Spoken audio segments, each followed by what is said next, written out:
এই বলে বাংলাদেশের শ্রীহট্ট জেলা থেকে ছোট ছেলে গোপালকে কোলে করে নিয়ে ছুটতে ছুটতে এলেন যখন নবদ্বীপে। গঙ্গায় স্নান করছেন আর কৃষ্ণ নাম করছেন, আর ওই কৃষ্ণ নাম করতে করতে নয়ন ধারায় অঙ্গ ভেসে যায়। গঙ্গার তীরে দাঁড়িয়েছিলেন অদ্বৈত আচার্য। মনে মনে চিন্তা করলো, এমন ভাবে কৃষ্ণ প্রেমের ধারা তো আমি কাউকে দেখি নাই। চোখ থেকে জল পড়ছে গাল বেয়ে, গাল থেকে বুকে, বুক থেকে নাভিতে, নাভি থেকে সর্বাঙ্গ ভেসে চরণে জল পড়ছে। ইনি সন্ন্যাসী হোক আর সংসারী হোক, যেই হোক না কেন, এনার চরণে আমি মন প্রাণ বিক্রয় করে দিলাম। আজ থেকে নাকি আমি গুরু পদে বরণ করলাম। চরণ তলে লুটিয়ে পড়ে বলছে, গুরুদেব আপনি কৃপা করে আমাকে দীক্ষা দিন। গুরুদেব ওঠো ওঠো বাবা, তোমার নাম কি? আমার নাম অদ্বৈত আচার্য। আপনার নাম? আমার নাম মাধবেন্দ্র আচার্য। তবে জানো অদ্বৈত, আমি যে এখনো সন্ন্যাস গ্রহণ করি নাই, তবে আমার প্রাণ বারবার কেঁদে ওঠে, কেন আমি সংসারে আবদ্ধ হলাম। দীক্ষা নিলে সে হয় পুত্রের মতো, তুমি আমার সন্তানের মতো, তাই তোমার কাছে লুকানোর যে আমার কিছু নাই। জানো তো, আমাকে সংসারী করেছিলেন আমার বাবা শয়নাচার্য, জোর করে। সংসারে আমার কোনো টান ছিল না। আমার স্ত্রী যিনি সুলক্ষণা, তিনি পর্যন্ত বিদায় নিয়েছেন আমাকে ছেড়ে। আমার একটা ছোট্ট ছেলে আছে, এই ছেলেটার নাম হলো গোপাল। এই গোপাল যদি আমার সঙ্গে না থাকতো, আমি অনায়াসে বৃন্দাবনের পথে ছুটে যেতাম। কিন্তু ছেলেকে কোলে করে নিয়ে কি আর কৃষ্ণ ভজন হয়? সন্তানের চিন্তা করব নাকি কৃষ্ণের চিন্তা করব? অদ্বৈত আচার্য বলল, গুরুদেব আপনি কৃপা করে আমাকে দীক্ষা দিন। আপনি আমার পিতার মতো, গোপাল আমার ছোট ভাইয়ের মতো। আপনি কোনো চিন্তা করবেন না। আজ থেকে গোপালকে ভরণ পোষণ, গোপালকে মানুষ করার দায়িত্ব আমি নিলাম। গুরুদেব আপনি যান, চিরকালের মতো বৃন্দাবনের পথে ছুটে যান। তাই অদ্বৈত আচার্যকে দীক্ষা দিয়ে তার কাছে ছোট ছেলে গোপালকে রেখে সংসারের বন্ধন থেকে চিরকালের মতো মুক্ত হলেন মাধব। এরপর ছুটে চলেছেন সেই দক্ষিণ ভারতের উদ্দেশ্যে। কৃষ্ণ কৃষ্ণ কৃষ্ণ কৃষ্ণ কৃষ্ণ কৃষ্ণ কৃষ্ণ হে কৃষ্ণ কৃষ্ণ কৃষ্ণ কৃষ্ণ কৃষ্ণ কৃষ্ণ কৃষ্ণ হে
ছুটে গেলেন অনেক বড় বৈষ্ণব, তার নাম লক্ষ্মীপতি।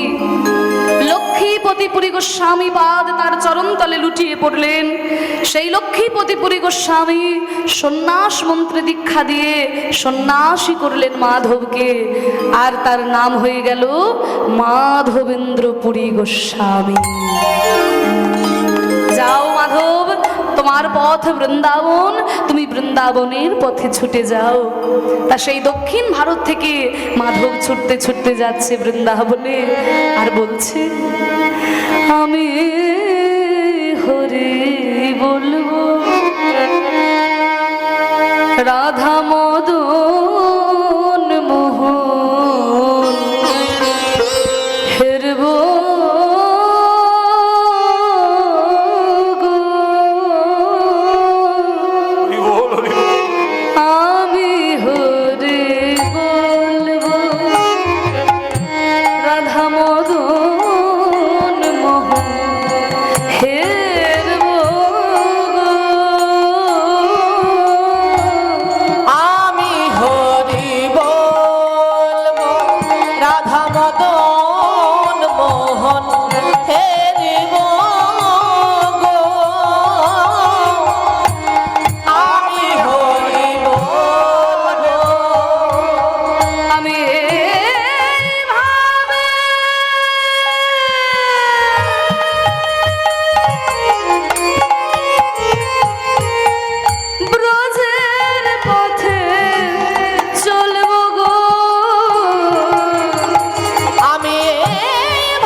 যাব গো ব্রজেন্দ্রপুর, হব গো গোপিকার নূপুর। আমি যাব গো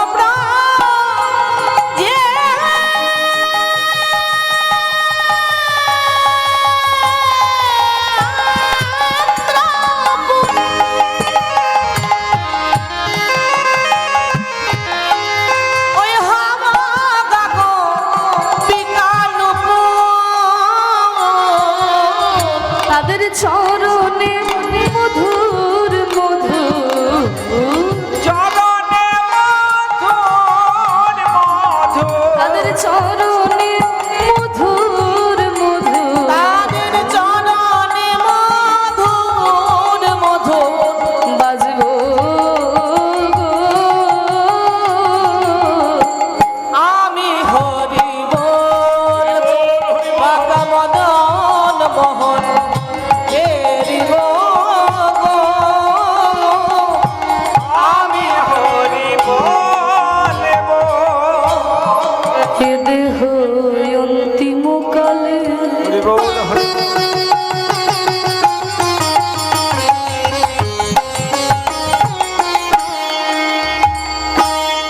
আমি রাখবো শ্রী যমুনার জলে, ওই দেহ অন্তিম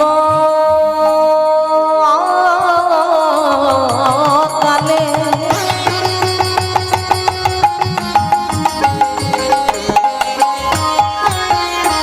আমি রাখবো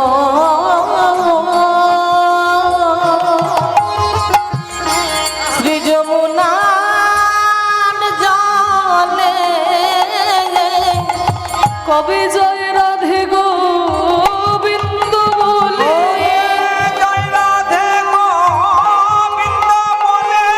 কবে জয় রাধে গোবিন্দ বলে, জয় রাধে গোবিন্দ বলে আমি ভাসবো গো জয় রাধে গোবিন্দ বলে আমি ভাসব গো আমি বনের রাখাল বেলা,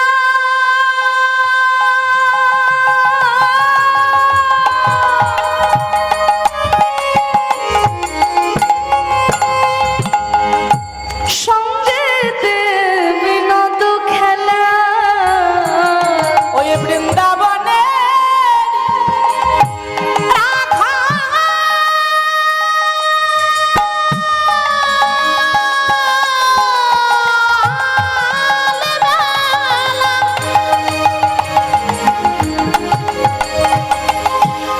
সঙ্গে দেবী নন্দ খেলা কবে তাদের চরণের ধুলা, কবে তাদের কবে তাদের চরণের ধুলা, কবে তাদের চরণের ধুলা গায়ে মাখবো গো আমি হরি বলবো বাবা মদন মোহন হেরি গো বিদায় গো আমি হরি গো রাধা মদন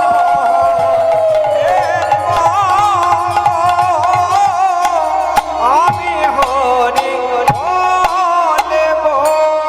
বলো বৃন্দাবন ধাম কি, জয়। রাধা রানী কি, জয়। বাকে বিহারী লাল কি। যেই না বৃন্দাবন ধামে ছুটে এসে রাধা মাধব মোহন মন্দিরে প্রণাম করছেন মাধবেন্দ্রপুরী, এমন সময় একজন পিছন থেকে ছুটে এসে চরণ দুটো জড়িয়ে ধরেছে। গুরুদেব, আপনি কৃপা করে আমাকে দীক্ষা দিন। ওঠো ওঠো ওঠো বাবা, তোমার নাম কি? আমার নাম ঈশ্বরচন্দ্র। আমি দক্ষিণ ভারত থেকে আসছি ছুটতে ছুটতে, কিন্তু আমার আসল জন্মস্থান হচ্ছে বাংলায়। বাংলার কুমারহট্টে আমার জন্মস্থান। এই কুমারহট্টের বর্তমান নাম হচ্ছে হালি শহর। এই যে কাঁচরাপাড়ার কাছাকাছি হালি শহর। এই হালি শহর কিন্তু খুব বিখ্যাত জায়গা, কারণ এই হালি শহরে জন্মগ্রহণ করেছিলেন চৈতন্য মহাপ্রভুর গুরুদেব ঈশ্বরপুরী গোস্বামী। আবার এই হালি শহরে বর্তমানকালে নিগমানন্দের বিরাট বড় মন্দির আছে। আর এই হালি শহরেই জন্মগ্রহণ করেছিলেন সাধক কবি রামপ্রসাদ সেন, যে গানটা গাইলাম রামপ্রসাদী। হ্যাঁ, তিনিও জন্মগ্রহণ করেছিলেন ওই হালি শহরে। এত বড় ভক্ত ছিল মাতৃভক্ত রামপ্রসাদ, যার বেড়া বেঁধে দিয়েছিল মা কালী কন্যা রূপে এসে। ওই রামপ্রসাদের জায়গা হচ্ছে হালি শহর, ওই জন্য হালি শহর খুব বিখ্যাত জায়গা। এইখানেই জন্মগ্রহণ করেছিলেন চৈতন্য মহাপ্রভুর দীক্ষাগুরু ঈশ্বরপুরী গোস্বামী। সারা ভারত খুঁজে খুঁজে তার একটাই যে এমন একজন বৈষ্ণবকে গুরু করতে হবে যার কৃপা পেলে কৃষ্ণের দর্শন পাওয়া যায়। মাধবেন্দ্র পুরী বলল, দেব দেব ঈশ্বর, আমি তোকে দীক্ষা দেব। তোর কপালের দিকে তাকিয়ে আমি বুঝতে পেরেছি বাবা, কৃষ্ণ দর্শন আমি পাবো কিনা জানি না, কিন্তু তুই সত্যিকারের কলিযুগের ভগবানের দর্শন পাবি। আয়, আমার গুরুদেবের কাছে যে সন্ন্যাস মন্ত্র আমি পেয়েছি সেই মন্ত্রেই আমি তোকে দীক্ষা দেব। তাই ঈশ্বরচন্দ্রকে দীক্ষা দিয়ে সন্ন্যাসী করলেন, নাম হলো ঈশ্বরপুরী গোস্বামী। এবার মাধবেন্দ্র পুরী, ঈশ্বরপুরী, গুরু আর শিষ্য দুইজনে মিলে একসঙ্গে বৃন্দাবন দর্শন করছেন। আহা, এদিকে মাধব চলে মুখে হরি হরি বলে, এদিকে মাধব চলে মুখে হরি হরি বলে, এদিকে মাধব চলে মুখে হরি হরি বলে, এদিকে মাধব চলে মুখে হরি হরি বলে, নাম শুনে পাষাণে যে গলে, তার নাম শুনে পাষাণে যে গলে, ভাব রসে আখি তারায় উছলিছে প্রেম ধরা, নবরসে আখি তারায় উতলিছে প্রেম ধারা, দশ দিশে নিহারে শ্যামলে, ওই দশ দিশ নিহারি শ্যামলি, শ্যাম তৃণ হেরে শ্যাম ভাবি মাধব, শ্যাম তৃণ মাধব চরণ ফেলিতে নরে, মাধব চরণ ফেলিতে না রে, ধুলার পরশে শ্যাম পরশন, ভুলার পরশে শ্যাম পরশল, মাধব সুখী গড়া গরি করে, মাধব সুখী গড়া গরি করে, ওই নীল মনি হেরে গগনের নীলে, মনে হরি কমনের নীলে, ঝরে সে আখি ঝরে মাধব, ঝরে সে আখি ঝরে, চারিদিকে আকাশে বাতাসে তৃণ লতায় চারিদিকে কৃষ্ণ দেখতে দেখতে কৃষ্ণ কৃষ্ণ কৃষ্ণ বলে মাধবেন্দ্র পুরী কাদা দক্ষামি নন্দস্য বালকাঙ্গিনী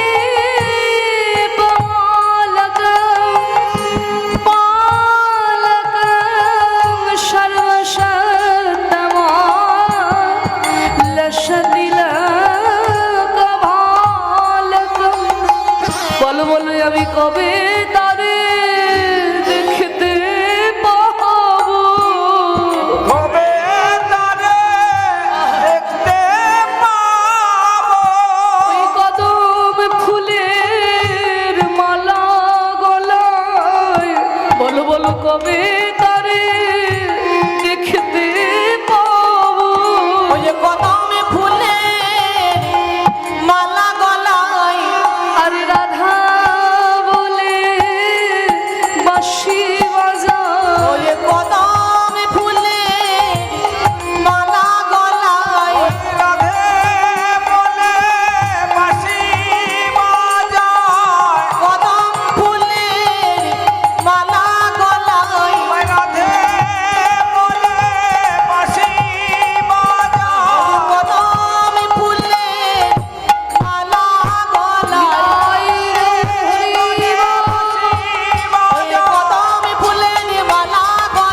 সমাধিস্থ হয়ে পড়লেন মাধবের।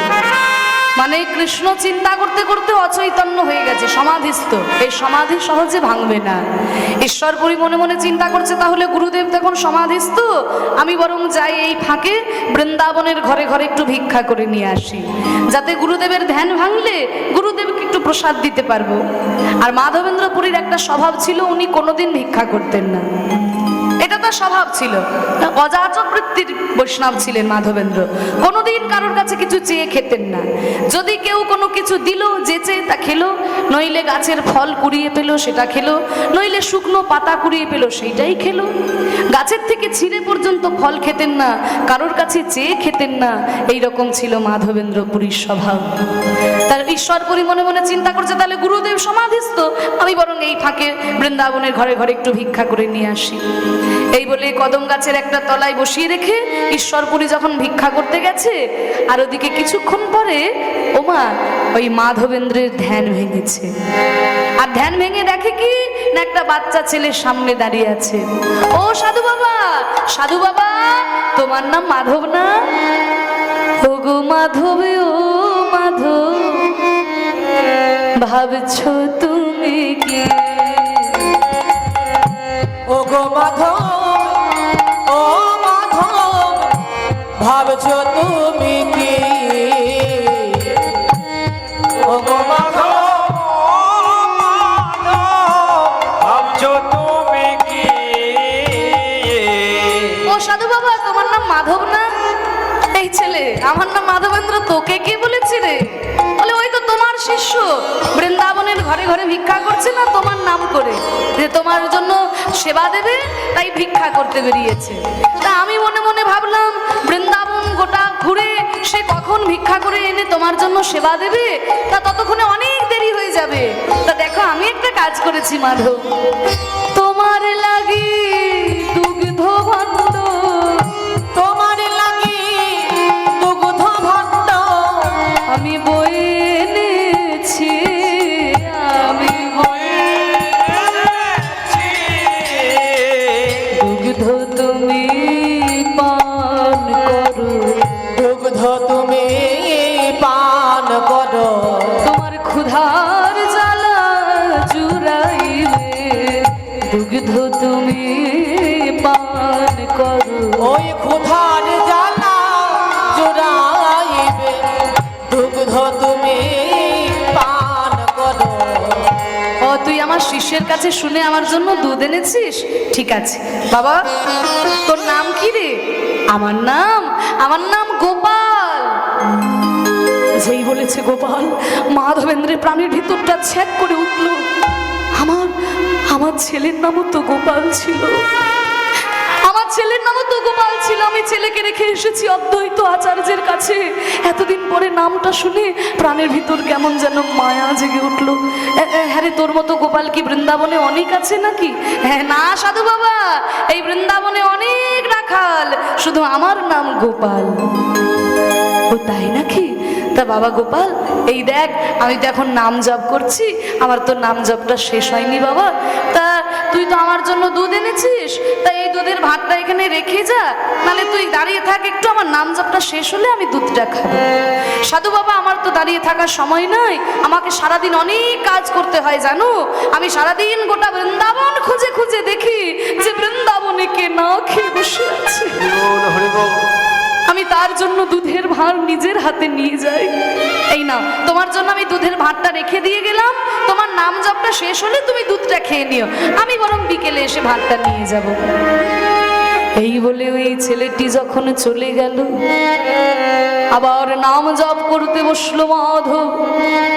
নাম সম্পন্ন করে যেই না দুগ্ধ ভাণ্ডটি বদনে দিয়েছেন কৃষ্ণায় নম বলে, বলেছেন এত সুন্দর দুগ্ধ তো আমি কোনোদিন পান করি না। বৃন্দাবনের দুগ্ধের কি স্বাদ, তা না হলে কি কৃষ্ণ সেবাই লাগে। দুধটা খেয়ে নিয়ে ভাঁড়টা রেখে দিল। বিকেল গড়িয়ে গেল, কিন্তু এই ছোট ছেলেটি তো এখনো এলো না। এই কি মায়ায় পড়ে গেলাম যে ছেলেটা আমাকে দুধ দিয়ে গেল সেই ছেলেটা তো এখনো এলো না। আসলে আমার এখনো মায়া, কি জানো তো, এত মায়া আমার হতো না। ছেলেটা যদি অন্য কোনো নাম হতো এত মায়া হতো না। ছেলেটার নাম গোপাল তো, তাই হয়তো এত মায়া হচ্ছে। যাক, যখন খুশি আসবে নিয়ে যাবে, আমি একটু নাম জপ করি। আবার নাম জপ করতে বসলো মাধব। নাম জপ করতে করতে প্রতিদিন মাধব ধ্যানের মধ্যে কৃষ্ণ দেখতে পায়, কিন্তু আজকে কৃষ্ণ না দেখে ওই ছেলেটির বদন দেখতে পায়। একে আমার কি সাধন ভজন সব নষ্ট হয়ে গেল? একটা বাচ্চা ছেলে আমাকে দুধ দিতে এলো, তার মায়ায় পড়ে আমি কৃষ্ণকে পর্যন্ত ভুলে যাচ্ছি। ধ্যানের মধ্যে ছোট ছেলেটি বলে উঠলো, ওগো মাধবেন্দ্র পুরে,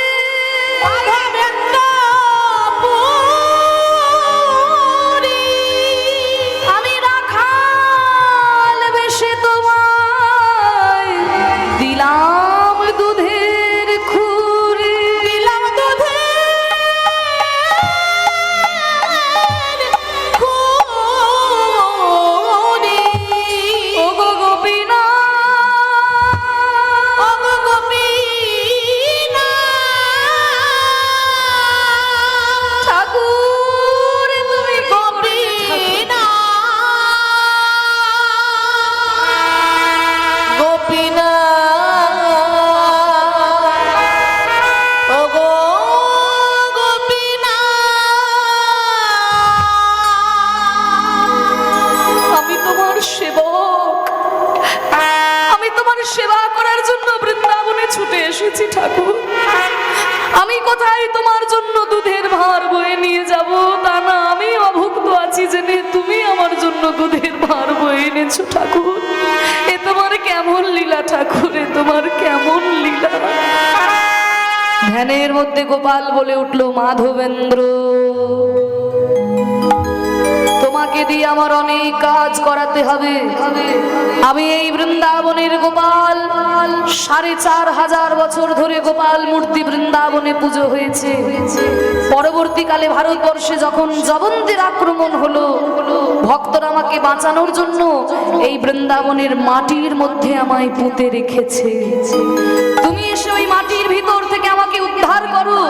আমাকে শুধু প্রতিষ্ঠা করলে হবে না, আমি অনেক দিন ভাত খাইনি, আমি অন্ন সেবা নেব। অল্প অন্ন দিলে হবে না, গিরি গোবর্ধন পর্বতের মতো অন্ন তোমায় সাজিয়ে দিতে হবে। মাধবেন্দ্রের নয়নে আর ঘুম আসে না। বৃন্দাবনের ঝোপে যাহারে জঙ্গলে খুঁজে বেড়াচ্ছে, কোথায় গেলে গোপালকে পাবো। ছুটতে ছুটতে একটি জায়গায় গিয়ে দেখে একটা দুগ্ধবতী গাভী দাঁড়ায় আছে, আর তার পাট থেকে আপনায় আপনি দুধ মাটিতে পড়ছে। ছুটে গিয়ে ব্রজবাসীদের ডেকে এনে ওই মাটি খুঁড়তে লাগলো, আর তার ভিতর থেকে গোপাল বাহির হলো। গোপাল বাহির হলো, গোপাল বাহিরে হলো। বৃন্দাবনের মাটি খুঁড়ে গোপাল বাহির হলো। ওই বৃন্দাবনের মাটি খুঁড়ে গোপাল বাহির হলো। শুরু করে দিলেন মাধবেন্দ্র পুরী পূজা। যেই মাধবেন্দ্র কোনোদিন কারোর কাছে ভিক্ষা করে নাই, সেই মাধবেন্দ্র পুরী ভিক্ষার আঁচল পাতলো বৃন্দাবনবাসীর দাঁড়ে দাঁড়ে। যখন মাধবকে ভিক্ষা করতে দেখেছে, ব্রজবাসী সবাই চমকে গিয়েছে। আরে देखिए देखिए भैया, ये जो नया सन्यासी आया है, इनका नाम है माधवेंद्र। ये सन्यासी तो कभी किसी से भीख नहीं मांगा। नहीं मांगा, आपने कभी देखा है इनको भीख मांगते हुए? नहीं देखा। आज जो भीख मांग रहे हैं, जरूर गोविंद जी के सेवा लगाने के लिए भिक्षा मांग रहे हैं। दो दो, जितने सको इनको भिक्षा दे दो, दे दो भाई, दे दो। दे दो। নতুন নতুন সন্ন্যাসী মাধবেন্দ্র কোনোদিন ভিক্ষা করে না, সবাই জানে। আজকে যখন ভিক্ষা করছে নিশ্চয়ই গোবিন্দের সেবা লাগাবে বলেই ভিক্ষা করছে। ব্রজবাসীরা যে যা পারলে আরো বেশি বেশি করে ভিক্ষা দিল, আর সেই সব ভিক্ষা নিয়ে এসে ওমা বলেছে কি গিরি গোবর্ধন পর্বতের মতো অন্ন সাজিয়ে দিতে হবে। গোবিন্দ তো আর কম পেটুক নয়। পদাবলী শাস্ত্রে বলছে যে গোবিন্দ দণ্ডে শতবার খায়। হরি বল হরি বল। দণ্ড, এক দণ্ড মানে মোটামুটি 24 মিনিট। তা 24 মিনিটে যদি 100 বার খায় তাহলে কেমন পেটুক আমার গোবিন্দ বুঝতে পারছে। তা সেই গোপাল এতদিন মাটির তলায় না খেয়ে পড়েছিল, তার কি আর কম খিদে পেয়েছে? তা গিরি গোবর্ধনের মতো অন্ন সাজিয়ে দিল, আর গোপাল যদি নিচে বসে থাকে খাবে কেমন করে? তার তো সিংহাসনটা উঁচুতে হওয়া দরকার। তাই ব্রজবাসীদের সহযোগিতায় গোপালের বিশাল মূর্তি গিরি গোবর্ধন চূড়ায় বসালেন। গিরি গোবর্ধন চূড়ায় বসালেন গোপাল মূর্তি, আর গিরি গোবর্ধনের সামনে আরেকটা অন্নের পর্বত সৃষ্টি করেছেন। যত চাল ভিক্ষা করে এনেছে, হে গোপাল তোমার ইচ্ছে মতো তোমাকে মাটি খুঁড়ে বের করলাম, তোমার ইচ্ছে মতো অন্নের পাহাড় সাজিয়ে দিলাম, এবার তুমি নিজের ভোগ নিজে গ্রহণ করো, আমরা তো নিমিত্ত মাত্র। আজকে ভোগ দিচ্ছে গোবিন্দের। সবাই একটু হাত জোর করে বসুন। মায়েরা মাঝে মাঝে উলুধ্বনি দেবেন, বাবারা মাঝে মাঝে হরিধ্বনি জয়ধ্বনি দেবেন। ভজ গোবিন্দ মাধব গিরিধারী, ভজ গোবিন্দ মাধব গিরিধারী। ওই গিরিধারী গোবর্ধন ধারী, গিরিধারী গোবর্ধন ধারী। গিরিধারী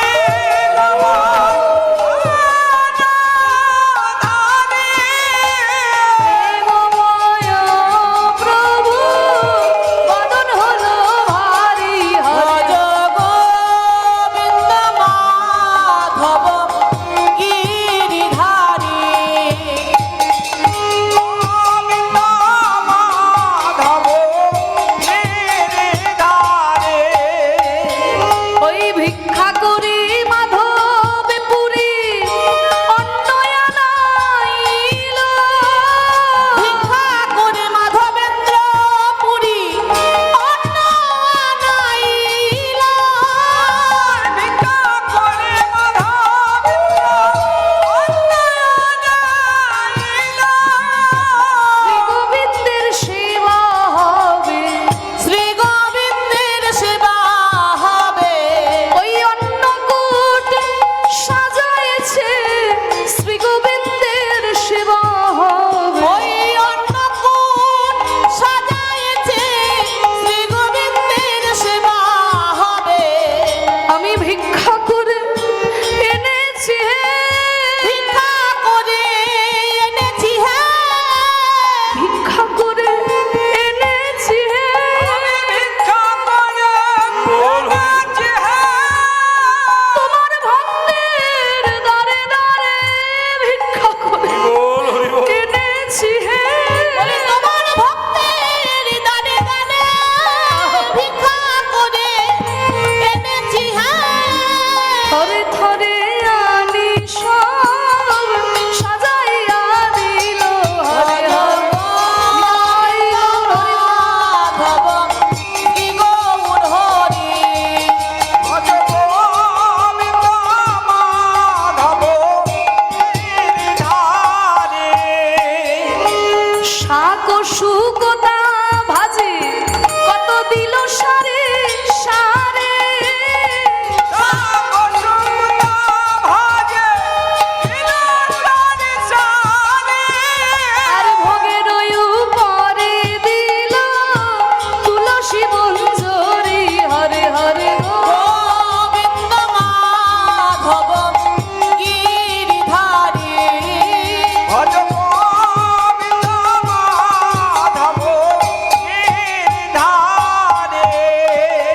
আরে দধি দুগ্ধ ঘৃত ঘোল দেখো সবে আনাইল, দধি দুগ্ধ ঘৃত ঘোল সবই আনাইল।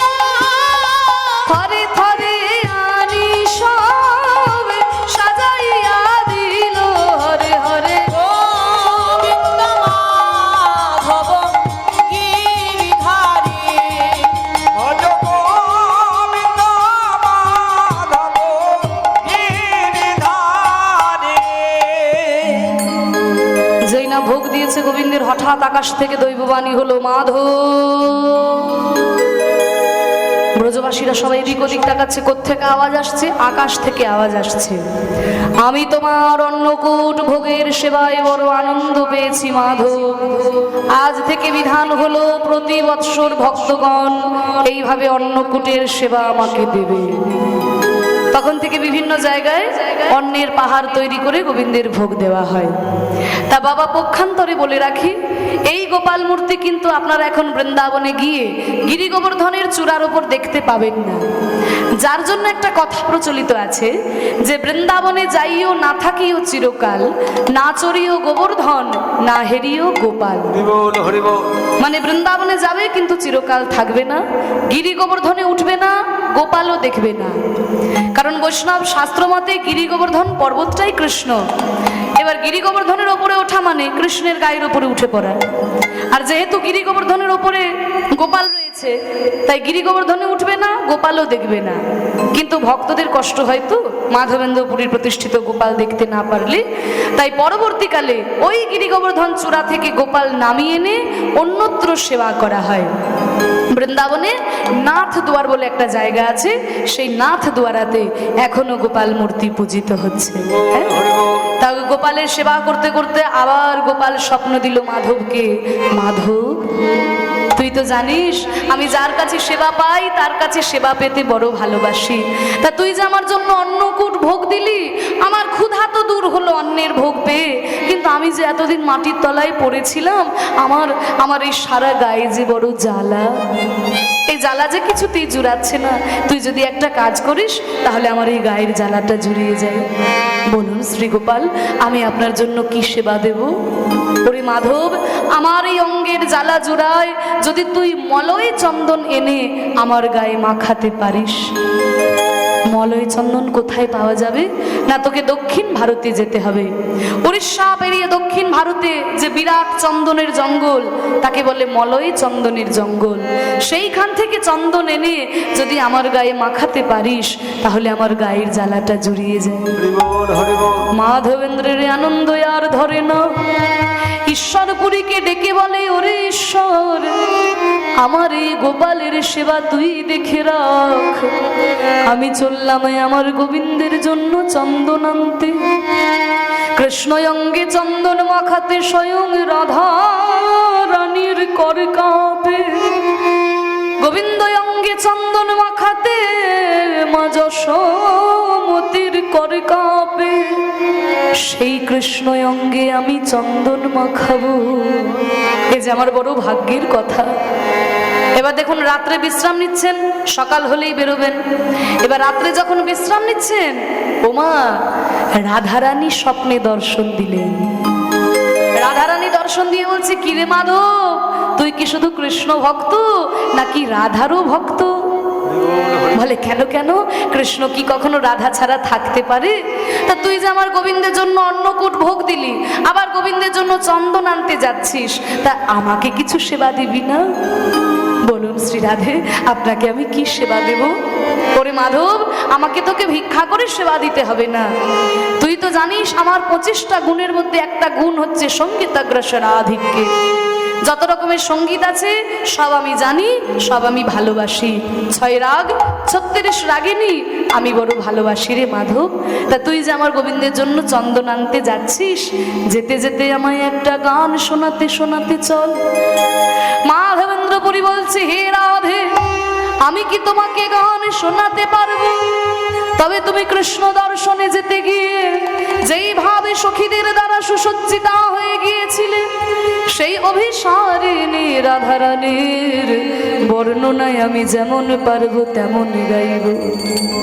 শুনে রাখুন ভক্তগণ, মোটামুটি আজ অব্দি যত খুঁজে পেয়েছি, কীর্তন নিয়ে একটু পড়াশোনাও করেছি, তো আপনাদের আশীর্বাদে সেই ছোট্টবেলা থেকে, সেই 5 বছর বয়স থেকে আমি কীর্তন পরিবেশন করছি।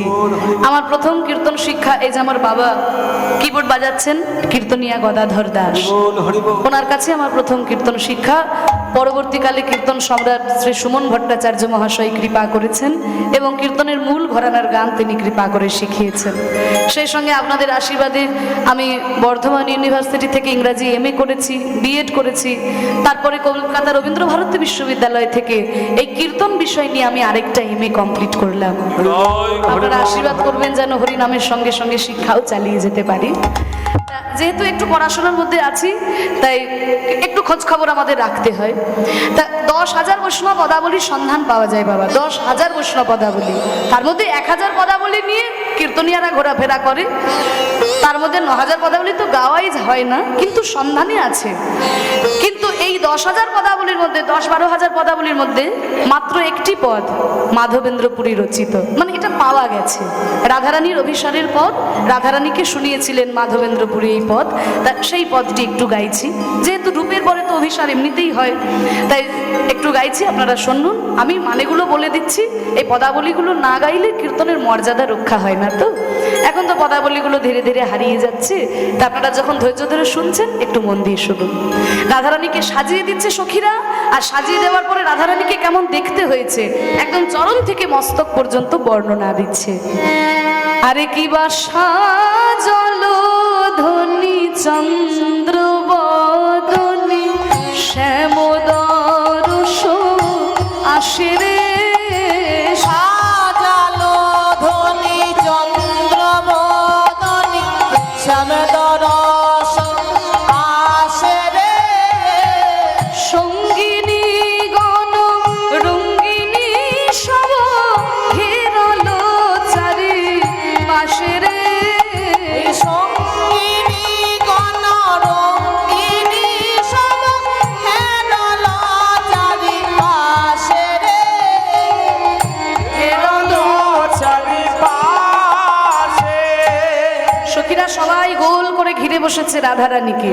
এবার রাধারানীর সাজিয়ে দেওয়ার পরে দেখতে কেমন হয়েছে, চরণটা কেমন, তরুণারুণ চরণ যুগল অরুণ চরণ যুগল মঞ্জুরে তোহে শোভে, মঞ্জুরিত হিসোভে, আবার ভৃঙ্গা বলে পুঞ্জ পুঞ্জ ভিঙ্গাঙ্গুলি পুঞ্জ পুঞ্জ, গুঞ্জরে মধুলোভে, কুঞ্জরে মধুলোভে, কুঞ্জরে মধুলোভে। বলছে তরুণ আরুণ চরণ যুগল। তরুণ আরুণ, তরুণ মানে নবকিশোর, অরুণ মানে সূর্য। সকালবেলায় দেখবেন যে লাল টকটকে সূর্য আকাশে উদিত হয়, তাই বলছে তরুণ সূর্য। দেখেছো তো মায়েরা, সকালবেলায় যখন সূর্যটা ওঠে আকাশে একেবারে লাল টকটকে রংটা থাকে, তা ওই তার যে লাল ভাবটা আমার রাধারানীর পায়ের তলাটা যেন ঠিক সেই রকম। তরুণ আরুণ চরণ যুগল মঞ্জরিত হিসেবে সোনার নুপুর পড়ে রয়েছে সেই চরণে, আর ওই চরণের পাশে ভৃঙ্গাবলী পুঞ্জ পুঞ্জ, কালো কালো ভ্রমর বনমন বনমন বনমন বনমন বনমন বনমন করে ঘুরে বেড়াচ্ছে। ও মায়েরা, ভ্রমর দেখেছো? ও ঠাকুমা ঘুমিয়ে গেছে, দেখো, ওঠো, ডেকে দাও ডেকে দাও, ওঠো।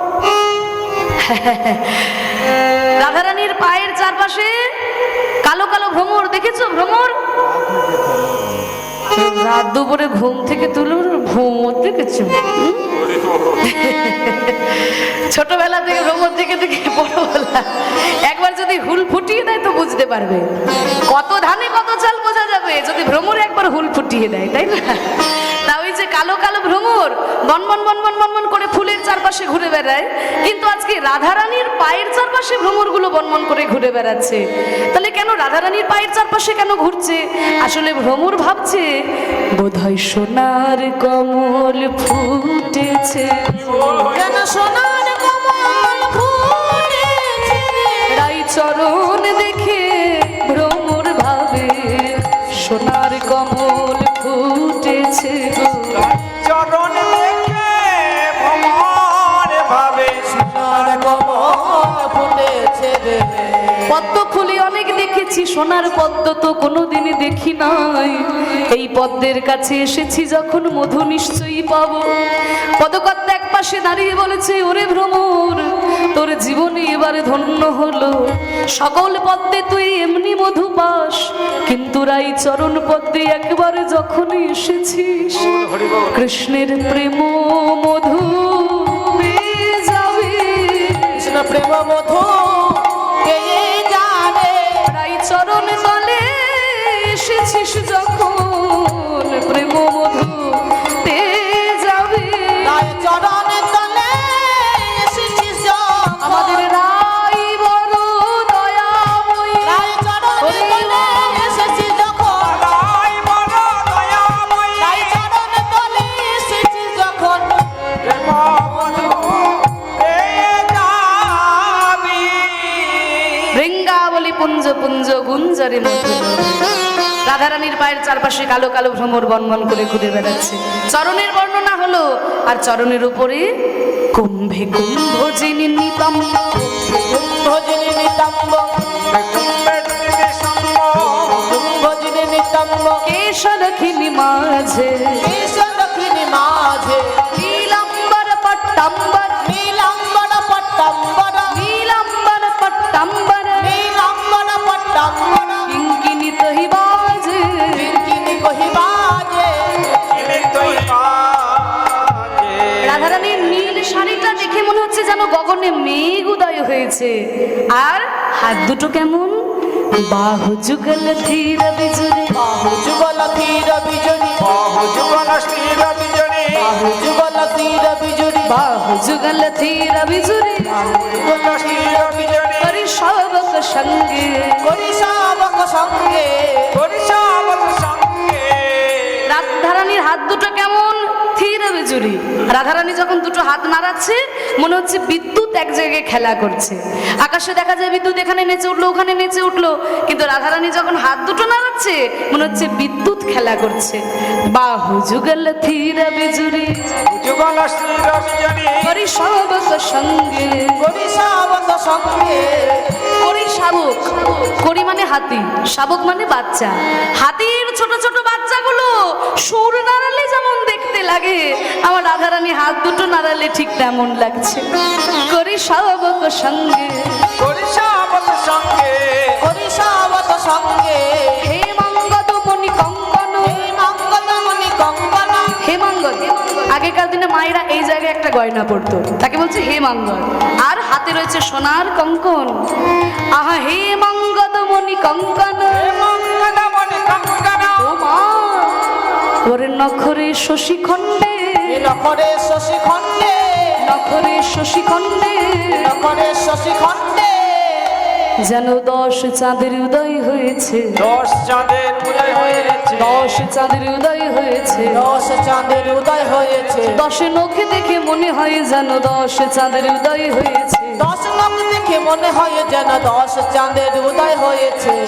হাত দুটো হলো, এরপরে রাধারানীর মুখমণ্ডলে ঠোঁটটি কেমন, বিম্ব ফল নিন্দিয়া ধর। ফল নিম্বয় ধরে, গোপাল নিম্নে আধারে। তালে মজনি দর্শনা। কালী বুদ্ধি দর্শনা। ওমা রাধারানীর ঠোঁটটি কেমন, বিম্ব ফল। বিম্ব ফল মানে, ওমা তোমরা তেলাকুচা ফল দেখেছো? তেলাকুচা ফল ওই যে কুঁদরির মতো হয় না, পেকে গেলে লাল টকটকে হয়ে যায়, যেটা খাওয়া যায় না। টিয়া পাখি খেতে খুব ভালোবাসে। তা ওই যে তেলাকুচা ফল ভালোবাসায় বলে বিম্ব ফল, পেকে গেলে লাল টকটকে হয়ে যায়।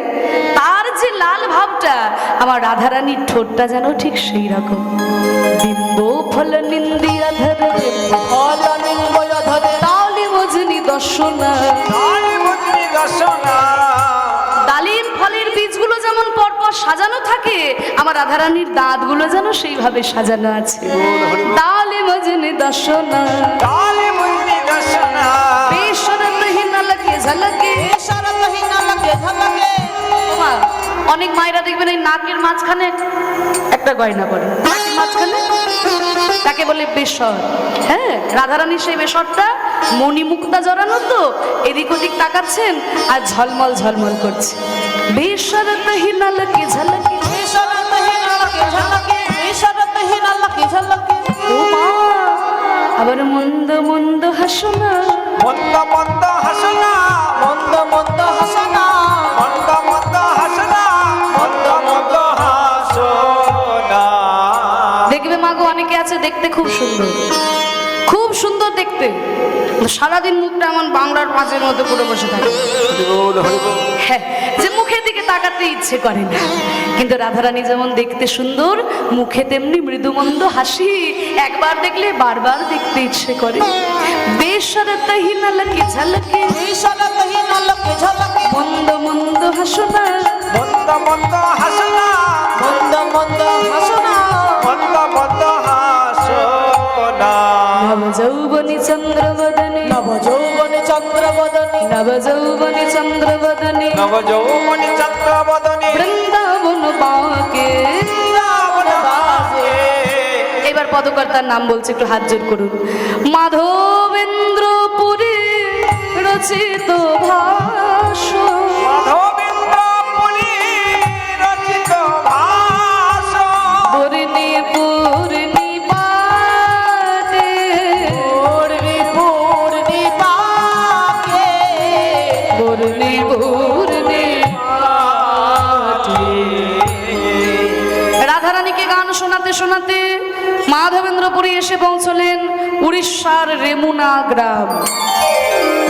সেই রেমুনা গ্রাম, যেই রেমুনা গ্রামে বসে মহাপ্রভু কথা শুনছেন, হ্যাঁ, সেই রেমুনা গ্রামে এসে যখন পৌঁছলেন একটু অন্ধকার হয়ে গেল, সন্ধে হয়ে যেতে আসছে। এমন সময় একজনকে ডেকে বলছে, ও ভাই, তোমাদের এই গ্রামটার নাম কি বলতে পারো? বলে, সাধু বাবা, আমাদের এই গ্রামের নাম হচ্ছে রেমুনা। রেমুনা? তা আমি বৃন্দাবন থেকে আসছি, তো যাব দক্ষিণ ভারতে, আজকে রাত্রিটা তোমাদের গ্রামে একটু বিশ্রাম নেব। তা তোমাদের গ্রামে যদি কোনো মন্দির আছে তো বলো, কোন নইলে কোনো বট গাছের তলা, আমি তো কোনো বাড়িতে থাকি না। মন্দির? বট গাছ? হ্যাঁ হ্যাঁ, আমাদের গ্রামে তো বিখ্যাত মন্দির আছে, গোপীনাথের মন্দির। শুনুন সাধু বাবা, আমাদের গোপীনাথ যেমন তেমন গোপীনাথ নয়, আমাদের গোপীনাথ ত্রেতা যুগ থেকে পুজো হচ্ছে। দাঁড়াও ভাই, ত্রেতা যুগ থেকে কিভাবে কৃষ্ণ মূর্তি পূজিত হয়? কৃষ্ণ কোন যুগের লীলা? দাপর যুগের লীলা। ত্রেতা যুগের লীলা তো রামচন্দ্রের, তা ত্রেতা যুগ থেকে কিভাবে কৃষ্ণ মূর্তি পুজো হবে? শুনুন সাধু বাবা, আমরা পূর্বপুরুষের মুখে যা শুনেছি আপনাকে তাই বলছি। একদিন রামচন্দ্র সীতা দেবীকে নিয়ে বেড়াতে গেছেন চিত্রকূট পর্বতে। শ্রীরামচন্দ্র কৃপালু ভজ মন হরণ ভব ভয় দারুণ।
আপনারা কিছু বুঝতে পারছেন না, একটু মানেটা বলে দিই। বলছে, নব কঞ্জ লোচন কঞ্জ মুখ কর কঞ্জ পদ কঞ্জারুণম। কঞ্জ মানে পদ্ম ফুল। রামচন্দ্রের পদ্ম ফুলের মতো চোখ, পদ্ম ফুলের মতো হাত, পদ্ম ফুলের মতো চরণ, পদ্ম ফুলের মতো অঙ্গ। আবার নীল নীরজ সুন্দরম, নীল পদ্মের মতো তার অঙ্গ। আবার কন্দর্প অগণিত অমিত ছবি, অগণিত কামদেব, একটা কামদেব এখানে দাঁড়িয়ে গেলে চারিদিকটা আলো হয়ে যাবে। এইরকম অগণিত কামদেব যদি এক জায়গায় জড়ো হয়, তার যে আলো, রামচন্দ্রের জ্যোতি যেন তার থেকেও বেশি। কন্দর্প অগণিত অমিত ছবি, নব নীল নীরজ সুন্দরম, পতপীঠ মানহ তরিত রুচি সুচি। রামচন্দ্রের হলুদ কাপড় দেখে মনে হচ্ছে বিদ্যুৎ এক জায়গায় খেলা করছে। নৌমি মানে প্রণাম করছি, জনক সুতা বরম, জনক সুতা মানে সীতা দেবী, জনকের মেয়ে সীতা, তার বর রামচন্দ্র, তাকে প্রণাম করছি। কন্দর পায় গণিত অমিত ছবি, নবনীল নীরজ সুন্দরম, পটপীত মনঃ তরিত রুচি সুচি, ভূমি জনক সুতোবর। শ্রীরাম শ্রীরাম রামচন্দ্র কি পাল ভজনম, হরণ হর ভয় দারুণম। শ্রীরাম শ্রীরাম। রামচন্দ্র সীতা দেবীকে নিয়ে বেড়াতে গেছেন চিত্রকূট পর্বতে। সেখানে বেড়াতে গিন্নিকে নিয়ে সবাই যেমন বেড়াতে যায় না, আজকাল নতুন নাম দিয়েছে হানিমুন। আদৌ মূল কথা হচ্ছে গিন্নিকে নিয়ে বেড়াতে যাওয়া। এবার রামচন্দ্র সীতা দেবীকে নিয়ে বেড়াতে গেছেন চিত্রকূট পর্বতে। এবার পর্বতের ওপরে উঠে দেখাচ্ছে, ওই দেখো সীতা কত সুন্দর পাহাড়, ওই দেখো কত সুন্দর নদী, ওই দেখো কত সুন্দর পাহাড়। সীতা দেবী তো কোনো দিকেই তাকাচ্ছেন না। কি ব্যাপার সীতা, তোমার যেন মন উঠছে না কিছুতে? বলে প্রভু, আমার একটা মনের ইচ্ছা আছে, আপনাকে বলবো। আরে বলো বলো, তোমার ইচ্ছা পূর্ণ করার জন্যই তো তোমাকে নিয়ে বেড়াতে এসেছি। বলে প্রভু, আমি বড় বড় মুনি ঋষিদের মুখে শুনেছি তুমি নাকি এ যুগে নও, যুগে যুগে জগতের কল্যাণে অবতীর্ণ হও। তা এটা তো ত্রেতা যুগ, এর আগামী হবে দাপর যুগ। তা সেই দাপর যুগে তুমি কোন রূপে আসবে, ওই রূপটা যদি একবার আমায় দেখাতে, আমার জীবনটা ধন্য হতো। সীতা, এ আর কি এমন কথা, আগামী জন্মে আমিও আসবো, আমার সঙ্গে তুমিও আসবে। তা দেখো আগামী দাপর যুগে কোন রূপে আমি আসবো। এই বলে রামচন্দ্র সীতা দেবীর সামনে নিজের রূপ ছেড়ে দিয়ে ওই কৃষ্ণ মূর্তি ধারণ করে দাঁড়িয়েছে। যেই না কৃষ্ণ রূপ ধারণ করে দাঁড়িয়েছেন, আর রামচন্দ্রের কৃষ্ণ রূপ দেখে সীতা দেবী প্রণাম করছেন। এবার যেই না রামচন্দ্র কৃষ্ণ হয়ে দাঁড়িয়েছেন, দূরে দাঁড়িয়েছিলেন বিশ্বকর্মা।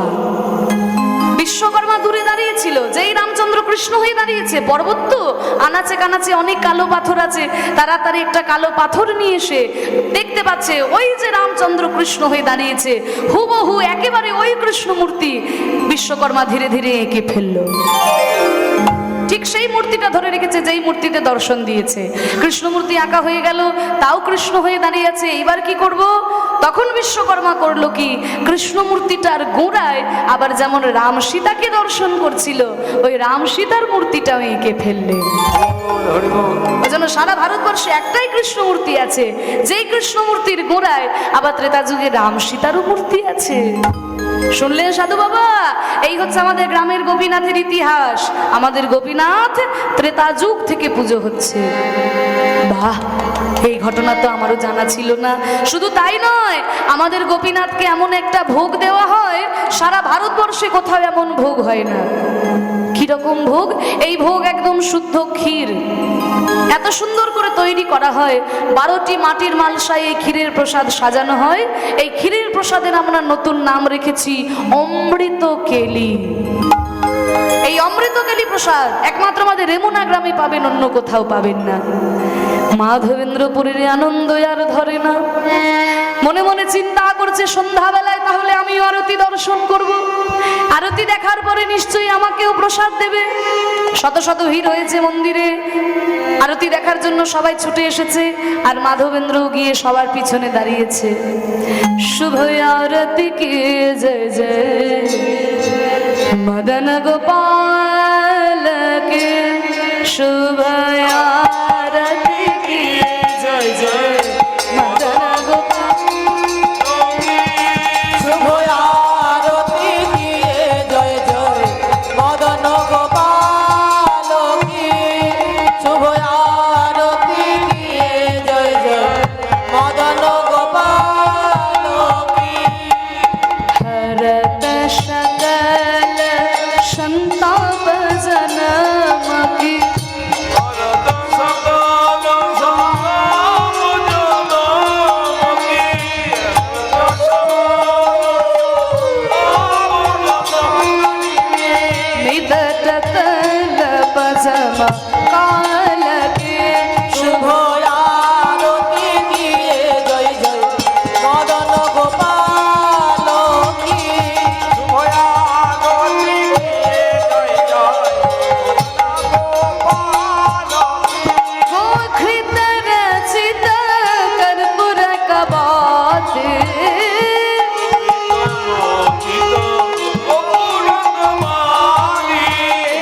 আমরা আরতি করি সর্ষের তেলের প্রদীপ দিয়ে, হবে না। গরুর দুধ থেকে যে ঘি তৈরি হয় সেই ঘি দিয়ে আরতি করতে হবে, ডালডা ঘি দিলে হবে না। তাই বলছে আরতিতে দেখুন, গোঘৃত রচিত কর্পূর কবাতে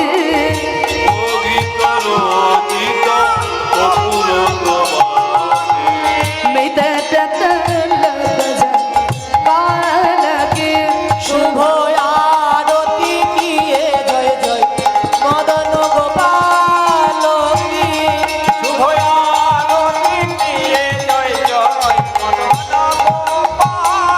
মদন গোপাল জয় জয় যশোদা দুলাল কে। মদন গোপাল জয় জয় যশোদা দুলাল কি। ও মাইরা একটু করতালি দেবে, দিয়ে আমার সঙ্গে বলুন না।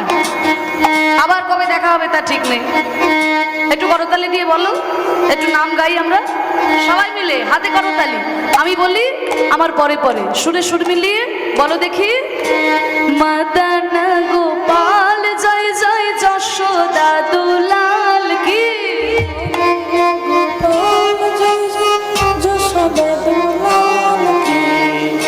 ও মা, সব ঘুমিয়ে পড়লে নাকি? কিছুই তো শুনতে পাচ্ছি না। হ্যাঁ, ও একটু জোর করে বলো।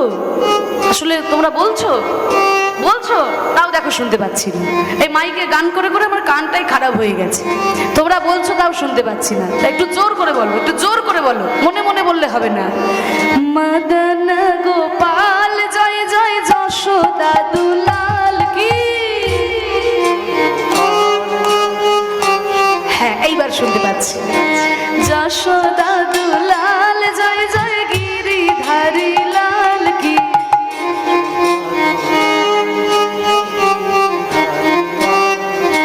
গিরিধারী লাল জয় জয় নন্দ দুলাল কি।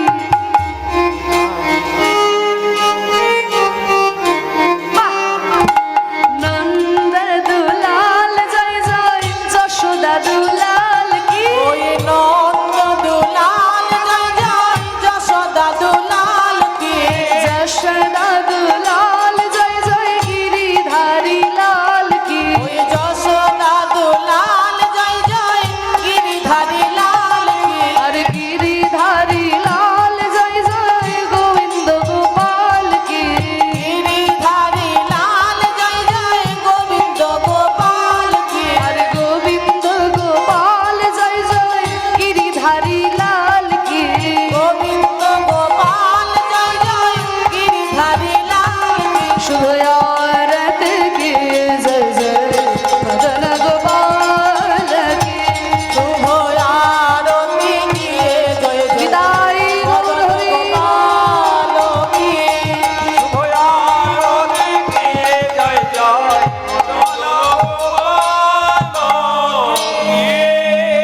আরতি হয়ে গেছে গোবিন্দের, শত শত ভিড় হয়েছে মন্দিরে আরতি দেখার জন্য, সবাই ছুটে এসেছে। 12টি মাটির মালসায় ক্ষীরের প্রসাদ সাজানো, একটা একটা করে মালসা নিয়ে ঠাকুরমশাই সবাইকে দান করছে। তোমরা সবাই প্রসাদ নিয়ে যাবে, কেউ প্রসাদ না নিয়ে যেও না। শত শত ভিড় হয়েছে মন্দিরে প্রসাদ নেওয়ার জন্য, সবাই ঠেলাঠেলি করে আগে চলে যাচ্ছে। কিন্তু মাধবেন্দ্র তো কাউকে ঠেলাঠেলি করবে না, সবার পিছনে দাঁড়িয়ে আছে। একে একে মাটির মালসাগুলো সব শেষ হয়ে আসতে লাগলো। মাধব প্রসাদ নিতে পারছে না, সবাই ঠেলাঠেলি করে আগে গিয়ে প্রসাদ নিয়ে নিচ্ছে। মাধবেন্দ্র প্রসাদ নিতে পারছে না, ধীরে ধীরে মাটির মালসাগুলো সব শেষ হয়ে আসতে লাগলো। আস্তে আস্তে মন্দিরের দরজা বন্ধ হয়ে গেল। ঠাকুর, তোমার কি ইচ্ছা তুমি জানো ঠাকুর। আপন ইচ্ছায় জীব কোটি বাঞ্ছা করে, কৃষ্ণ ইচ্ছা বিনা এক বাঞ্ছা নাহি পুরে। ঠাকুর, আমি ভেবেছিলাম এই অমৃত কেলি ভোগ আমি একটু চেখে দেখবো, না না নিজের জন্য নয়, যদি ভালো লাগতো আমার বৃন্দাবনের গোপালকে এই অমৃত কেলি ভোগ দিতাম। কিন্তু ছিছি, আমি না বৈষ্ণব, আমার ভিতর লোভ, এই লোভ আমার ত্যাগ করা উচিত। এই বলে এক পা দু পা করে একটা বট গাছের তলায় গিয়ে বসেছেন। রাত্রে খাওয়া হলো না, বসে বসে নাম জপ করছে। আর ওদিকে কি হয়েছে জানো মা? অর্ধ রজনী হইতে গোপীনাথ ওই মন্দিরের পূজারীকে স্বপ্ন আদেশ দিয়ে বলে, ওগো ব্রাহ্মণ তুমি জেগে বসো। ঠাকুর মশাই, ঠাকুর মশাই, আমি তোমার মন্দিরের গোপীনাথ। আজকে তোমাদের বড় ভাগ্য ভালো, তোমাদের রেমুনা গ্রামে আমার পরম বৈষ্ণব ভক্ত এসেছে মাধবেন্দ্র। ভিড়ের মাঝে সবাইকে প্রসাদ দিতে গিয়ে তুমি আমার মাধবকে প্রসাদ দিতে পারবে না আমি জানতাম। তাই আমি কি করেছি জানো? ওই 12টি মাটির মালসার মধ্যে একটি মাটির মালসায় আমি আমার ওড়নার তলায় লুকিয়ে রেখেছি। তুমি এসে আমার চাদরের তলা থেকে ওই ক্ষীরের মালসা প্রসাদ নিয়ে আমার মাধবকে দান করো। ঠাকুর মশাই তো মাথায় হাত, সর্বনাশ! আমি প্রসাদ দিতে গিয়ে কেন জানি মনে হলো 11টি মালসা রয়েছে। আমি তো তখন ভালো করে গুনে দেখলাম না। তাহলে কি সত্যি গোপীনাথ চাদরের তলায় লুকিয়ে রেখেছে? ছুটে গিয়ে যেই না মন্দিরের দরজাটি খুলেছেন, দেখে কিনা পদ্ম ফুলের গন্ধে সারা মন্দির মোহমোহ করছে। আর এই গোপীনাথের চাদরের তলায়, গোপীনাথের ওড়নার তলায় একটা মাটির মালসা লুকানো রয়েছে। ক্ষীরের মালসাকে বুকে জড়িয়ে ধরে বলে, ওগো গোপীনাথ, সারা জীবন আমি তোমার চরণে পুজো করে এলাম। কোনোদিন তো তুমি কারোর জন্য ক্ষীর চুরি করো নাই। আরে আজকে কোন বৈষ্ণব এসেছে মাধবেন্দ্র, তার জন্য তুমি ক্ষীর চুরি করে ওড়নার তলায় লুকিয়ে রেখেছো। ক্ষীরের মালসাকে মাথায় তুলে রেমুনার পথে পথে যাচ্ছে আর কেঁদে কেঁদে বলছে, ওগো কে আছো দেখা দাও, মাধবেন্দ্রপুরে। ওগো কে আছো দেখা দাও, মাধবেন্দ্রপুরে। ওগো কে আছো আমার দেখা দাও, মাধবেন্দ্রপুরে। দেখো তোমার লাগে আমাদের গোপীনাথ, তোমার লাগে আমাদের গোপীনাথ কেমন করেছে ক্ষীর চুরি। তোমার লাগে গোপীনাথ করেছে ক্ষীর চুরি। ওগো মাধবেন্দ্রপুরে কে আছো? দেখে যাও তোমার জন্য আমাদের গোপীনাথ ক্ষীর চুরি করেছে। মাধবেন্দ্রপুরী তো রাত্রে ঘুমাতেন না। যেই না ঠাকুর মশাইয়ের কণ্ঠ কানে গেছে, চমকে উঠেছেন। ওই তো মন্দিরে ঠাকুর মশাই মনে হচ্ছে। কোথায় আছো মাধবেন্দ্রপুরে? মাধবেন্দ্রপুরে যার লাগি গোপীনাথ করেছেন ক্ষীর চুরি, করেছে ক্ষীর চুরি, যার লাগি গোপীনাথ করেছেন ক্ষীর চুরি। করেছেন ক্ষীর চুরি। তার লাগে গোপীনাথ করেছেন ক্ষীর চুরি। মাধবেন্দ্র ঠাকুর মশাইয়ের কাছে গিয়ে বলছে, এই যে ঠাকুর মশাই, আস্তে বলো, আস্তে।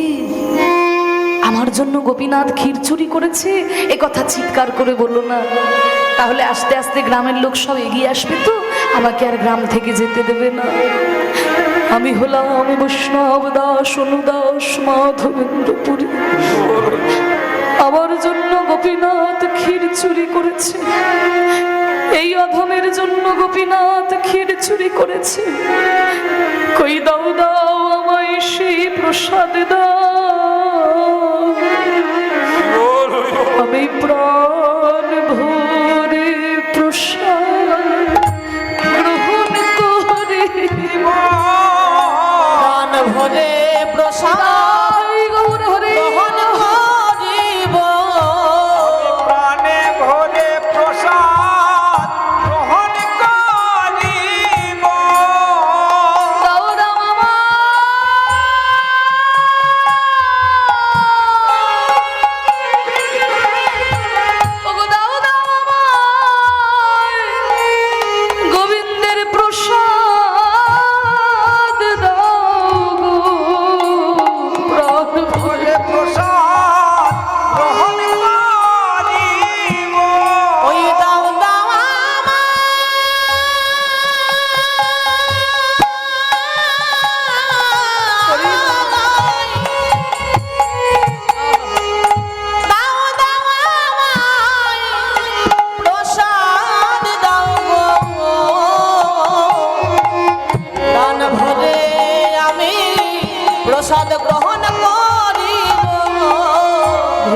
মাটির মালসা থেকে ক্ষীরের প্রসাদ নিয়ে গ্রহণ করছে।